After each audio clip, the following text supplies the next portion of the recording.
বড়দিনের ছুটিতে গিয়েছিলাম তারাপীঠ বোলপুর শান্তিনিকেতন। সেখানেই তারাপীঠ থেকে মাত্র 10 কিলোমিটার দূরে রয়েছে বীরচন্দ্রপুর একচক্রা ধাম। সেখানে হচ্ছে প্রভু নিত্যানন্দের জন্মস্থান, নিতাই চাঁদের আবির্ভাব স্থান। সেখানেই ভগবান জন্মেছিলেন। তো সেটা দর্শন করতে গিয়েছিলাম। এই যেটি জগন্নাথ মন্দির প্রথমে দর্শন করেছি, তারপর গেছিলাম ইস্কনে, একচক্রা ইস্কন। সেখানে দর্শন করার পর গেছিলাম আমরা নিত্যানন্দ প্রভুর মেন যেখানে যিনি জন্মেছিলেন, যেটা নিত্যানন্দ প্রভুর বাড়ি, এটাই সেই নিত্যানন্দ প্রভুর বাড়ির মেন তোরণ।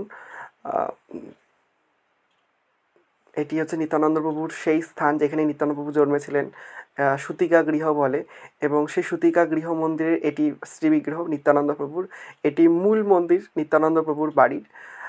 এক মূল বিগ্রহ ইনি, মেন মন্দিরে এনারাই রয়েছেন। দর্শন করো। এটি ষষ্ঠীতলা। নিত্যানন্দ প্রভু জন্মের পর এখানেই মা ষষ্ঠী পুজো করেছিলেন তিনার মা। এটি একচক্রার গৌড়িয়া মঠ, গৌড়িয়া মঠের শ্রীবিগ্রহ।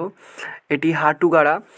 এখানে নিত্যানন্দপ্রভু নিজের হাঁটু দ্বারা খনন করে এই কুণ্ড তিনি প্রকট করেছিলেন। এখানে সপ্ত নদী, 7 সমুদ্র 13 নদীর জল আছে এখানে বলা হয়। আরও বীরচন্দ্রপুর গ্রামে একচক্রা ধামে আরও কিছু দর্শনের স্থান রয়েছে, যেমন পঞ্চমণ্ডপতলা, নাভিপোতা।